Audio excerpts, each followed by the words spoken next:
All right, welcome back, everybody. We're here with another story, another narrative. Um, this one I'm kind of. It's going to be interesting. So we're going to see how we go. We're going to see how we are able to discover the narratives and discover all of the different pieces of parts that put together somebody's life story. Denise is what. Thank you for taking the time out of your day. Thank you for spending time with us today to be able to share. Because, man, I'm like I said, I'm excited to hear where this is going to go. And my goal and our goal is always to be able to help connect with individuals who might be going through some of the same things and to encourage them and say that, hey, they're not alone. So thank you. Thank you for being here. Thank you for taking the time.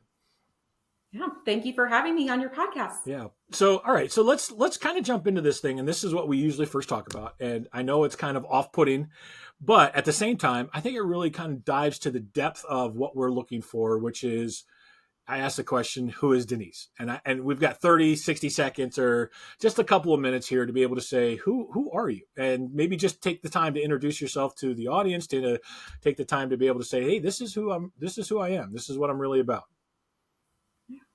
Well, my name is Denise Clanin. I am now a stay-at-home mom of two wonderful children, and my husband and family, we live in North Idaho. We are originally from Southern California, San Diego more specifically, where at that time I was a full-time accountant, and now I've transitioned to a stay-at-home mom and an author of a mystery romance novel, Yeah, Among the Stars. that's a big switch going from, because I know a little bit about Idaho and there's not a whole lot of people compared to San Diego. Yeah, it's very different, especially the seasons. Yeah. Yeah. So it's interesting. I'm going to just kind of go sidetrack on this just for a second because we live in northern Michigan, and there's not a lot of people in northern Michigan either. But I Mhm. left here one winter, and I kid you not, the temperature was negative 30 degrees here in Michigan, and I flew into San Diego, and I stepped off the plane, and it was 70 degrees in San Diego. It was 100-degree different change. I was, oh my goodness gracious, it was probably the biggest shock I've ever had to my system from the weather and the temperature. I was just like, wow, this was huge, hugely different. So Oh yeah, definitely. We enjoy the season, so we're actually looking forward, or we enjoy having, each season having something to look forward to. yeah. Oh, and Idaho is so beautiful anyway. There's just so much up there. Oh, cool. So let's go into this and say, what did you expect your life to be like as you were growing up? What were the things that you thought for sure? And the way we always talk about this too, and this is what's so interesting, is sometimes it's not something that was directly spoken to you. In other words, it was like you will go to college, and like whether it's your parents or society. Sometimes it's something that was inferred, something that was you saw modeled for you, and you just it was almost like an expectation. So what were some of the things, some of the beliefs or the narratives that you just automatically accepted as a child, saying this is the way my life is going to be? So, as a child, I grew up with an older brother, Garrett, and he and I were very close. But unfortunately, he had a chronic medical condition. He was diagnosed when he was 11 years old. The condition is called NF2, where tumors grow throughout his body, and there was no cure for it. There's still no Mm, cure for it. But that did cause my childhood and adolescence to be a little differently, where I kind of took a back seat on some of my personal hobbies and activities to kind of help out with my brother and his, because he had to go have numerous surgeries and procedures done. And so for me, I had to kind of sometimes take the back seat to help, were you help me. older or younger? I was younger, 2 years younger Okay. than him. Okay. So you still had some of those responsibilities even as a younger individual to help take care of some of those challenges. Yes. Yeah. Was that something that was just automatically expected, or was there instructions, or like how did that come about? There was no explicit instructions, but it was more just being patient when my parents would go. Sometimes they would have to travel to a different city for Mm, surgeries for my brother, and just being patient with that process, and just in general, just making sure that my parents could attend to my brother. Because when he was growing up, he generally had a pretty normal upbringing, with a very supportive friend group, and just had a very pretty normal childhood and or I guess adolescence. But then with early adulthood, that's when his situation worsened, and Mm, he lost his ability to hear, see well, and speak. And that at mm, that time, that was when I was going to college and kind of pursuing my accounting career, and I really had to make sure that I um, gave my parents that kind of the chance to care for my brother, because he was living with them, and he ended up, or my parents ended up being full-time caregivers for him. mm. So I learned to kind of just be a support for my family. So how did that impact you directly, though? Because I'm assuming that that probably brought about certain conclusive ideas of how you thought things were going to be and what you had to do or how you had to perform. So for me, it was more just make sure that I go to college, get a kind of a reputable career, and focus on that, and basically just make sure my life is in order. So that was when I pursued accounting, and at that time, I was very encouraged by my parents and a lot of like teachers and friends just to find a very stable career. And so accounting is a very stable. And it's you can always find a job in whatever city you move to. So that was the obvious solution at that time to pursue that kind of career path. How did that make you feel, though? How was it? What was going on internally? Because I know a lot of times when we have those pressures, sometimes we feel obligated to do something, but it's not necessarily the direction that we would have chosen. For me, I didn't give a lot of thought about the right major. I just wanted to, and with my parents and family, I kind of agreed with them just to find something that was stable. So I wasn't super excited about it, but it was something where I had the skills necessary to go down that path, the accounting path. And so for me, it was, yeah, I didn't really give a lot of thought to it. Other than just being a stable career or I guess income source. And so over, I guess, the years after college, that was when I I wasn't sure if I wanted to stay in that career path. Right. Because at that point, I had gotten married a few years after my college graduation, and my husband and I wanted to start a family. And so, but we weren't sure like when we were going to be able to afford a house or where we were going to Yeah. live. And so there Especially in was a San lot. Diego. Especially. Yeah, we could not afford San Diego, so we weren't sure where we were going to live or if I was going to keep up the accounting career. And so there was kind of that point, that waiting period of like about 5 years where we were just in a one bedroom apartment. And Yeah. yeah, Yeah, it makes it difficult when you especially when you want to be able to do something and you just don't have the finances or you don't have the wherewithal to be able to make that happen. Um, so as you're kind of looking at this, what was the and we talk about the narrative. So what would you say would be the false narrative that you had fallen into or just adopted within your life that was impacting your current I mean obviously like you said as you were kind of growing up there was a lot of influences and a lot of things that were pressing in to be able to say this is the where you need to go, right? And now you're in a position where you're in accounting, you've got that degree, you've got a job, you got married. It was kind of like, okay, let's tick off these boxes as things that have to be done and what we're doing. But what was what was that false narrative that you were buying into? Because a lot of that stuff is good. It's not bad to go to college. It's not bad to get married. It's not bad to save up. But where was that false narrative, and how did that play in? I think for me, the false narrative was that I was incapable or insignificant, because just with everything that happened with my brother, taking a back seat, basically kind of nothing that my parents did or any of our family friends did or said or did, but it was Hmm. just more that I internalized it as Right. I'm just not very capable on my own, that I'm kind of, that my feelings don't matter, and that I just need to just go along with what culture, I guess, or the world emphasizes. So they're very, our culture is really into like higher education and kind of that stable career. And so for me, that was pretty much the false narrative that like I need to, in order to be significant, I need to have a kind of a stable career and just, yeah. So why did you? And this is so when I do interviews, it's interesting the word choices that people choose when they're describing where they're at, right? So you in your what you just said is in order to be significant. Some people come in order to be successful. I have to do this in order to, and so I'm curious, like, how did that impact, or how did that really kind of dig into this aspect of So let me assume, and I apologize because I'm assuming the opposite is where you're at, and you're saying, well, I am not significant. I am not valuable. I don't have worth. And in order to have worth, I have to do this. And so you're again, I apologize because you didn't necessarily say that, but that's the opposite belief that kind of gets incorporated. How do you go about being able to say, okay, well, yeah, I felt that, and so I was pursuing that, but I was pursuing it through a narrative that the world was pushing on me. Does that kind of make sense? Maybe you can kind of dive into that a little bit. Sure.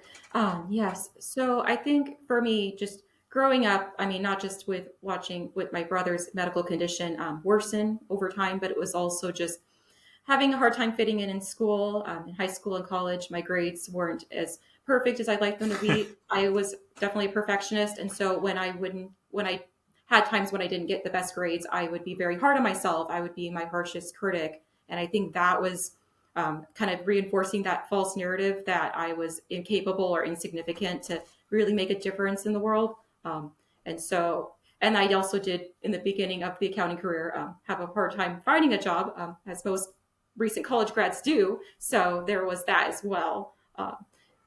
Yeah. Hmm.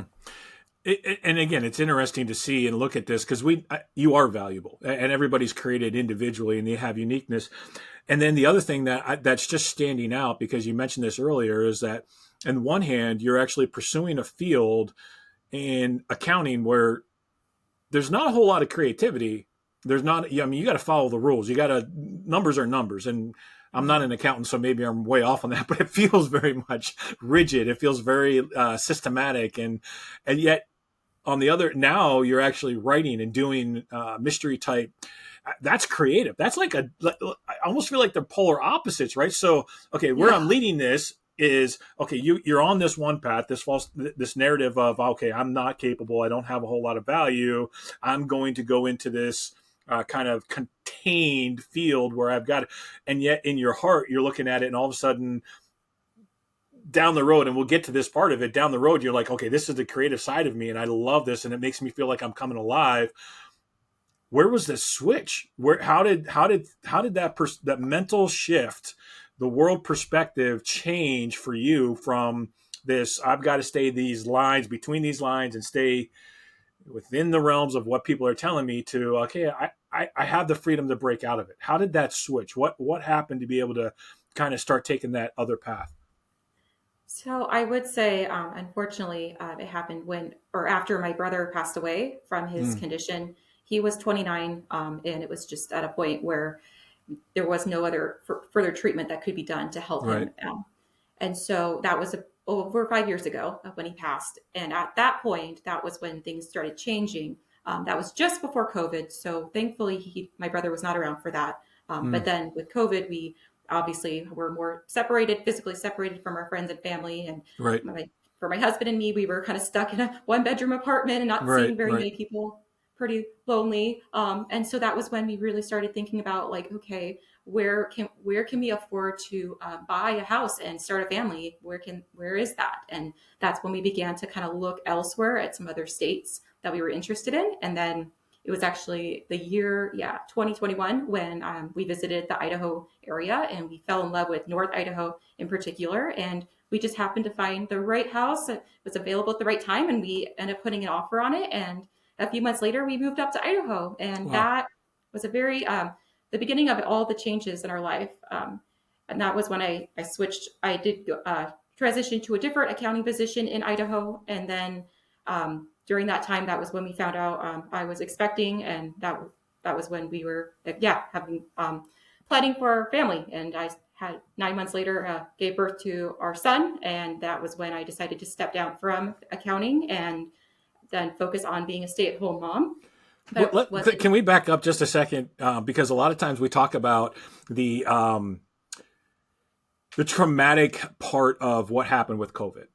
And we Mhm. talk about how, and it's come up many, many times in the different podcasts, of how the loneliness, you mentioned that briefly, the isolation, you mentioned that. And when we look at COVID, there was a lot of challenges that many, many, many people went through, both on an emotional basis as well as a mental health issue. Uh, There was a lot of challenges during those times. But you said that that was what was the trigger or the key that kind of helped you start to explore and say what? Say that's what do we really want? What do we really want to pursue?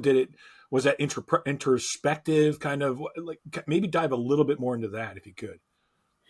So I think at that time, or I guess before COVID, I'll back up and say that I just always wanted to live near family, and both my husband and I have family in San Diego, so we always thought, oh, Right. we'll just be near family. But then after my brother passed away, just before COVID, and then when COVID happened, when we weren't seeing anyone, then we realized, like, you know what, like I think it's time for a change. We wanted to move somewhere that was more affordable, more family friendly, because we were looking to start our family. And even if our immediate family didn't live near us, we knew that we weren't wanting to stay in San Diego for the long term. That's a big step, though. I mean, because and if you do a lot of the research into what society looks like, a lot of times families, it's not very often. I don't want to say it's an oddity. I don't live near my family either, but that sometimes is a big challenge for an individual to have the confidence to be able to step out and say, okay, I'm going to step away from my family, because that's the support group. That's the stability that you've got in your life. It's familiarity along with friends and along with knowing what's kind of going on in that area, and to move to a new area. That's a big step. That takes a lot of courage. How did you and your husband work through and say, okay, yeah, we actually are, there has to be a value there, something that changed your mind of, my value is to be near the family, to our value is between the two of us, and developing our family. So I think it's also just like the culture of where we wanted to live. And we Mm. really love just North Idaho. It's beautiful, lots of rivers, mountains, fresh air. And Yeah. we, Yeah. we met a lot of very kind individuals there. And we just could definitely see ourselves raising a family in that kind of environment. Um, and we couldn't afford San Diego anymore. It was getting more congested, more traffic. And we were kind of, especially me, I had a really rough commute back when I was working in San Diego. So I was ready to move on from that, Oh, from the I can only traffic. imagine. Yeah. I've been through some of that traffic, and it's just, I don't ever want to go back there again for the traffic side of things. Yeah. It's very difficult to get from one location to another. So now you've made the decision. You kind of went into, you bought a house, you're expecting, you gave birth. What were the challenges that you didn't expect when you moved to to the new area? I mean, there's a lot of positives, and I know that, but there's also challenges that come along. What would stop somebody? What would make them afraid? And what did you do to overcome some of those challenges? I think one of the challenges was connecting, or still having the connection with our family and friends who are still in California, because we are in a very different place, like physically, but also mentally too. I have some friends who are still in San Diego, but they're not married or don't have kids. And so trying to kind of bridge that gap Mm-hmm. with our lifestyles can be challenging. And so both my husband and I have just been intentional about having like Zoom calls with our family members and our friends, and keeping contact with them, even if now with having two kids, our schedule is a little tighter than it was before kids. So we just have to Yeah. be proactive and connecting and keeping those relationships with our family and friends.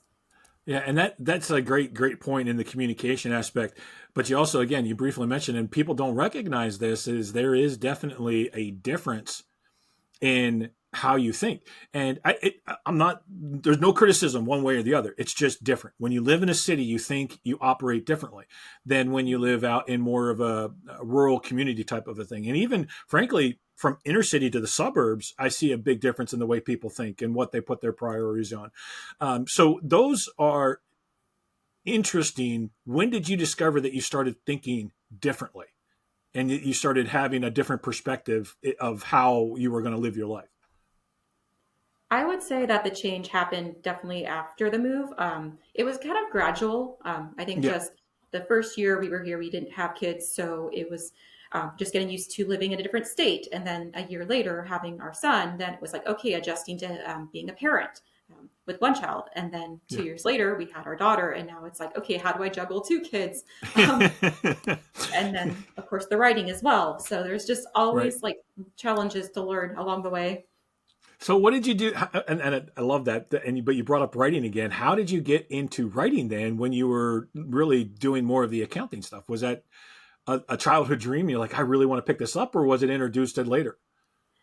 So growing up, I always loved writing little books for myself. I would staple like pieces of paper together and draw and write little stories as a kid.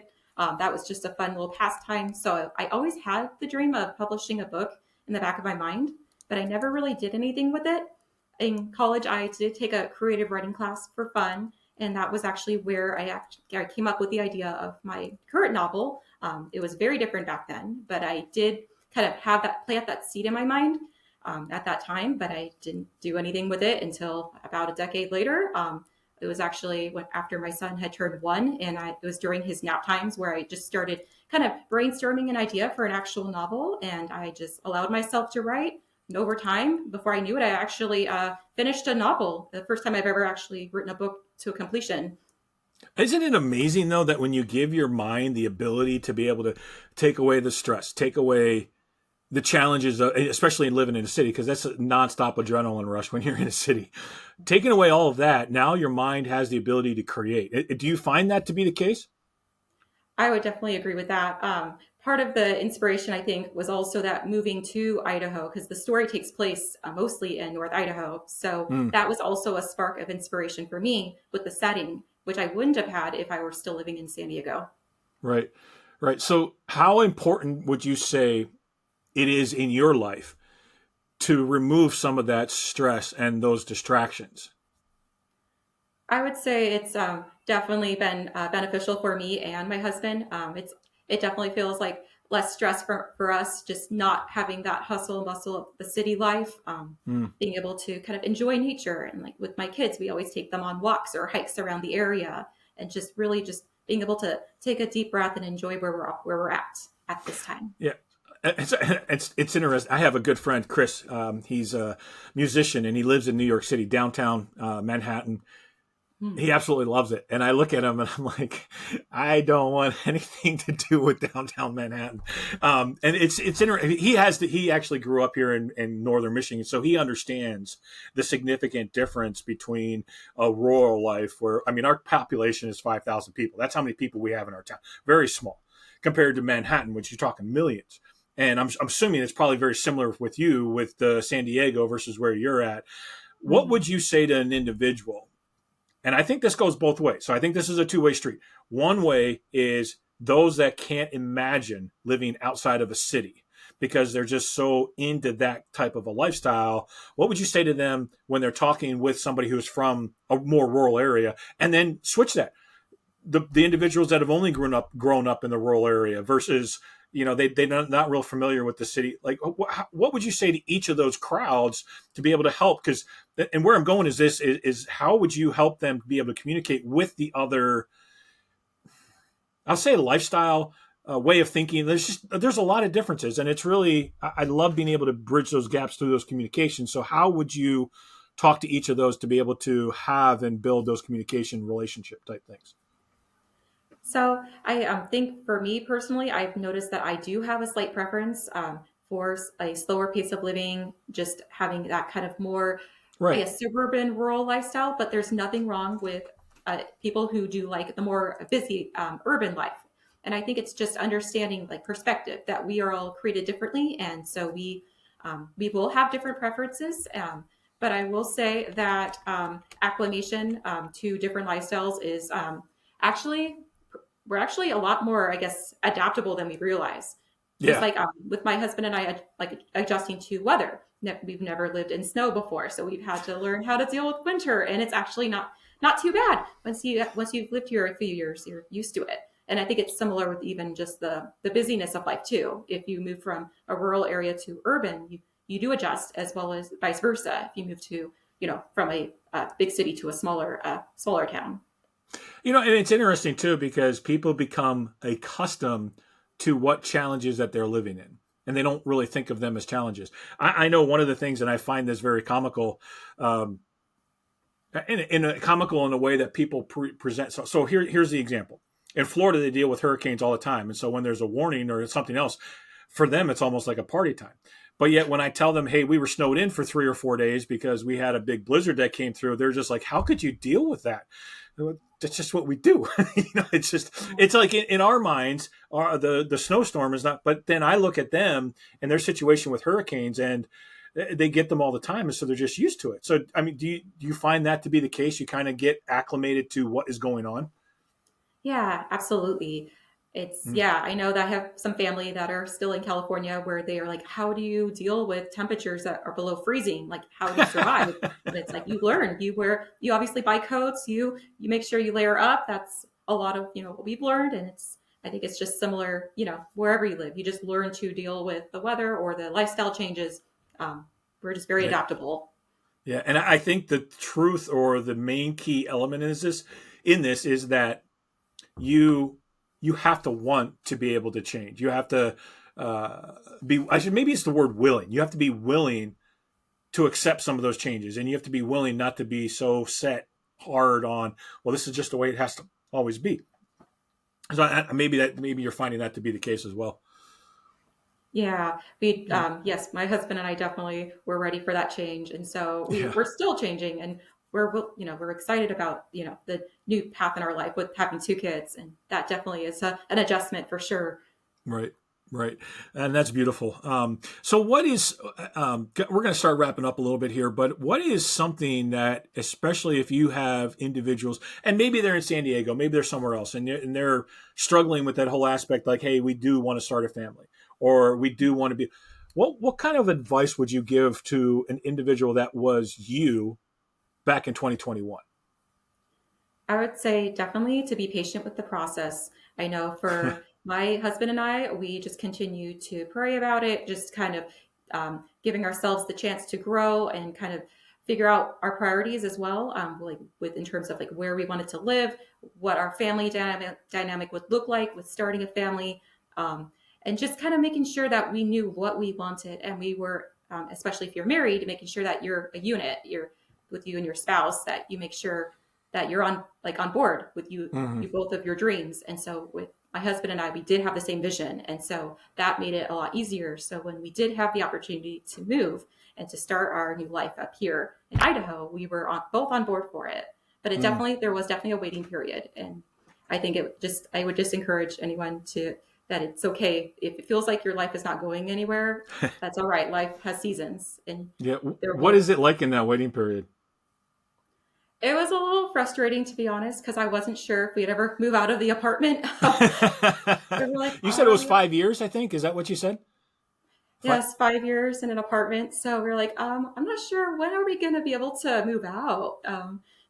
It was a little frustrating at times, but we just had to be patient and just yeah, know that as long as we are kind of, figure out our priorities and talking about it and praying about it, that we weren't going to be stuck here forever. That there is hope. Right, right. And so as you went through that, and I'm just curious on this part of it, because as you look at that patience and having to wait and wait and wait, I'm assuming that there were a point in time and you were just like, ah, like just throw it, like ready to pull your hair out because it was just getting so hard. Um, how did you get through those times?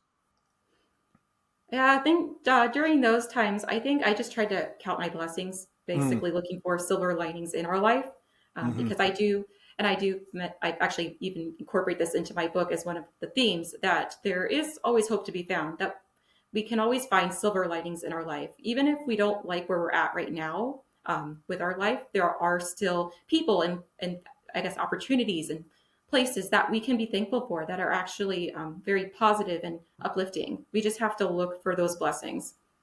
Can you give me an example, like in the book aspect of how you would incorporate that hope and that theme? Sorry, I'm mixing my words. I'm a little dyslexic at times, so I get my brain it starts talking too fast. How would you incorporate the theme of hope in the example as far as within the book? And So in the plot of the story, it actually follows the character Natalie and her journey of self discovery and connection with other people and family members and friends. And so she learns about kind of the hope in her life, and that's a recurring theme throughout the course of events in the book. And so it's similar, I guess. She has some parallels to my life with some of the career changes and decisions that she has to make. And so for me, I even in my period of time as an accountant, I know that wasn't entirely where I wanted to be, but I've learned that, well, now I've looking back, I can see that there was hope, that now moving forward, I am in a more fulfilling actual career, a stay-at-home mom and author, Hmm. that I, at that time, I didn't know was possible. And so I was able to see that in my life play out. Oh, and I love that. So I'm going to say some things at the end about the reading and the book, but I kind of want to give you the opportunity before I say all of that. Is there something specific that you want to make sure, if there's somebody listening that didn't hear anything else, what is that one thing that you would want them to take away from this conversation? I would say that it's just the theme that there is always hope to be found, no matter what circumstance you're in. I know that lately we've seen a skyrocket of cases of depression and anxiety, and I've seen it in my own family as well. And so I know it's very tempting to kind of go down that rabbit hole of despair, that you can't get out of this, like, yeah, this feeling of just depression or hopelessness. But I want to encourage anyone listening that there is hope. Sometimes there is a waiting period and it's not always fun, but I've seen it in my life play out, even with after losing my brother, where that was a very hard time on my family. I was able to see kind of his legacy left behind. He was a very inspirational person, and Hmm. he connected people together, and I could see that in his life. And I think, as a result, it kind of, I guess, inspired me to write this book, because he was always very passionate about his hobbies. And so I can say that he would be proud of me for actually pursuing my dream as well. And so I kind of see that as I guess I've seen how, I guess, God has worked in my life in terms of providing hope, even when I've had the waiting periods. And That so thread. anyone, Yeah. yeah, so there definitely is hope to be found. Yeah.